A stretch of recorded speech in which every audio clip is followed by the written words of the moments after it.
gudoomiyaha gobolka Sanaag Axmed Cabdi Muuse iyo guddiga nabadeynta golaha guurtida Soomaaliland ee muddooyinkii u dambeeyay gobolka Sanaag u joogay xalinta beelaha ayaa maanta u kala wareejiyay lacag oo isugu jira ganaax iyo aas labadii boolada hore colaad ugu dhex martay deegaanada Ceeriyaan waxaana kulankaas oo ku qabsamay howlka xarunta maamulka gobolka ee magaalada Ceergaabo ayaa waxa ka soo qayb galay mas'uuliyiinta dawladda iyo waayilada labada dhinac waxaana ugu horeyntii halkaasi ka hadlay barasaabka gobolka Sanaag Axmed Cabdi Muuse iyo gudoomiyaha guddiga nabadeynta xildhibaan Axmed Daahir Faahiye waxaanu soo afmeeraynaa wejigii labaad ee ganaaxyada iyo aasaska lagu kala qaadayay shaqaaqadii ka dhacday Ceeriyaan.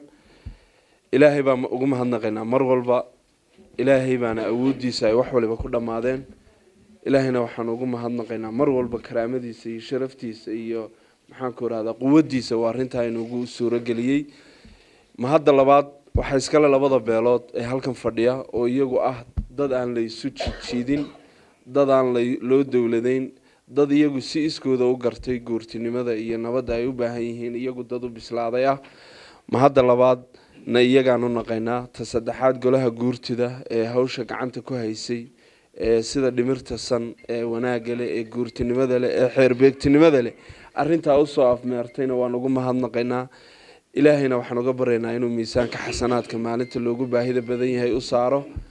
mahadda saddexaad ciidamada qaranka oo isku jira oo dhammaantood aan kala gurnayn, si gaara taliyaha qaybta booliiska Salmaan Ducaale Ubaxle iyo maxaan ku raahdaa howlwadeenadiisa la shaqeeya, isagana ugu mahadnaqaynaa kaalintii lixaad kala hay'ad oo ka qaatay hawshan.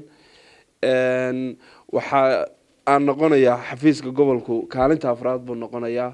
saddexdaa horeba way iga howl badnaayeen, libtoodana iyagaa iga awood iyo odhaahaba badnaa. aad iyo aad baan ugu mahadnaqayaa ilaahay mahadii. waxaanan ilaabayn oo aan si gaara u xuseeyaa waayeelka labada dhinac, cuqaasha haddii ay noqoto dhinaca Axmed Kulukulu iyo maxaan ku rahdaa Axmed Dafac, dhinaca kale Saalax maxaan ku rahdaa Caaqil Saalax iyo Jaamac Yare. ma ilaabay waayeeltinimadoodii iyo guurtinimadoodii ay ku hogaaminayeen hawshan iyo dhimirsamaantii ay ku wadeen, idinkoo dhammaanteen waayeel wada ahaa haddana hoggaan bay lahayd, hoggaankeeduna marnaba ma baydhayn. dhammaantood si guud baan ugu mahadnaqayaa bulshada halkan fadhida. waxaanu maanta halkan ku kala wareejinaynaa laba arrimood oo kala ah. mid waa ganaax oo waxa laga ganaaxay labada dhinac baa la kala ganaaxay. midna waa aasyo. aasyada la kala qaadayaa waa shan marxuum aaskoodii baa la kala qaadayaa. dhinac saddex aas baa laga rabaa, dhinacna waxaa laga rabaa laba aas baa laga rabaa. tootalka lacagta la kala wareejinayaa aasaska waa la qiyaasay, waa la gooyey, waxay noqonayaan waa $1,000. qolo $48,000 baa laga rabaa, qolana waxaa laga rabaa $17,000 baa laga rabaa. labadaasaynu kala wareejinaynaa haddii alla idmo. waayeelka kale kolley kelmad bay odhan doonaan ee guurtida ah ee halkan fadhida. aad iyo aad baa u mahadsantihiin dhammaantiin. cid walba oo arrintan maxaan ku idhaahdaa dee wax ku darsatay ama talaha ku darsato ama taaka ku darsatay, cid walba arrintan waan ugu mahadnaqaynaa. si gaara waxaan ugu mahadnaqaynaa madaxweynaha qaranka oo arrintan intii aanu ku jirnay talo iyo tusaaleba nala dhinac taagnaa, oo wasiirka arrimaha gudaha si gaar ah isna ugu mahadnaqaynaa. wasiiradii kale deegaanka ka soo jeeday ee iyaguna talada iyo tusaalaha nagala qayb qaatay baan ugu mahadnaqaynaa. marka koowaad ilaahay baa mahadle. mar labaadka waxaan u mahadnaqayaa guurtida labada beelood ee sida xilkasnimada leh, odaytinimada leh, walaaltinimada leh, kalgacaylka leh arrintaa uga soo shaqeeyey. aad iyo aad baan ugu mahadnaqayaa. mar saddexaadka waxaan u mahadnaqayaa guddoomiyaha gobolka oo ah nin active ah oo intaa uu yimid howluhu noo dhaqaaqeen wax badan ka shaqeeyey. aad iyo aad isagana waan u mahadnaqayaa. waxaan kaloo u mahadnaqayaa ciidamada qalabka sida ee uu u horeeyo taliyaha ciidanka qaybta booliiska, iyaguna aad baan ugu mahadnaqayaa. waxaan leeyahay maanta waxay joogtaa meel guul ah oo aad iyo aad loogu farxo. annagu ka guurti ahaan waxaa noo mahada hawshu hadday dhammaato, taasaa noo mahada. ilaahay mahadiina weeyaan.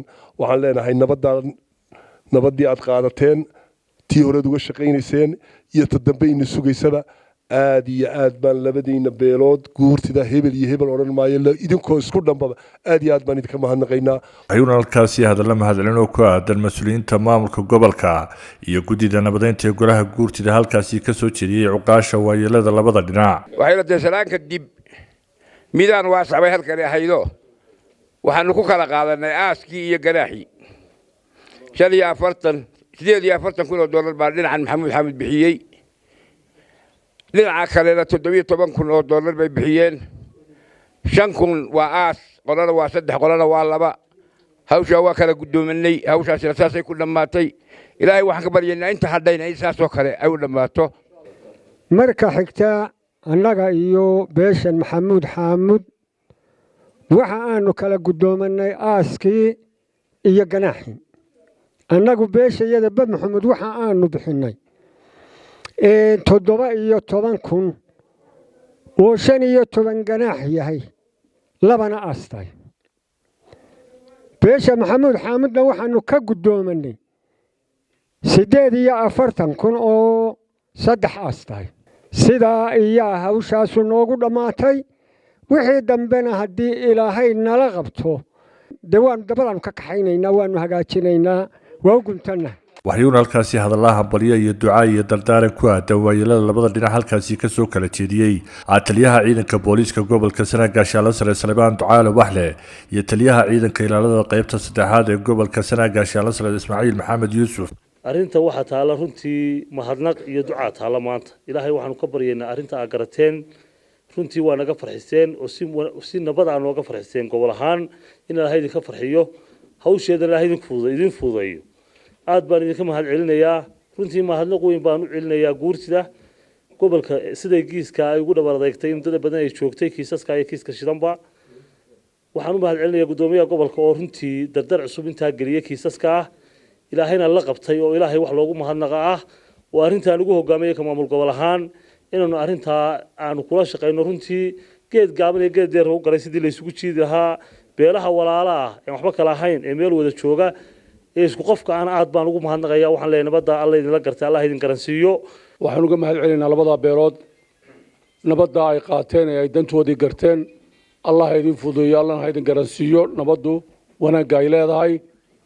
waxaan mar labaad idinka mahadcelinayaa haddana xukunkii ay guurtida heer qaran arrintii kalsoonida ay dhiibteen, xukunkii ay ka soo saareen markaa qaadateenna waa farxad labaad iyo duco labaad oo aan idin soo marinayno hawada haddii ilaahay ka dhigo. waxaanu leenahay dhammaantiin labadiina beelood wixii walaaltinimadii iyo deegaannimadii iyo xididnimadii iyo wada dhalashadii iyo doqolonnimadu waa inta magaalo ku wada nool ama deegaan ku wada noole aa garateenna waan idinka mahadcelinayaa. Allah idinka dhigo dhammaantiinba qarankiisii jiraa sii taliya idinkii waxgaradkiinuba. Cali Daahir TV-ga caalamiga Home Cable TV magaalada Ceergaabo.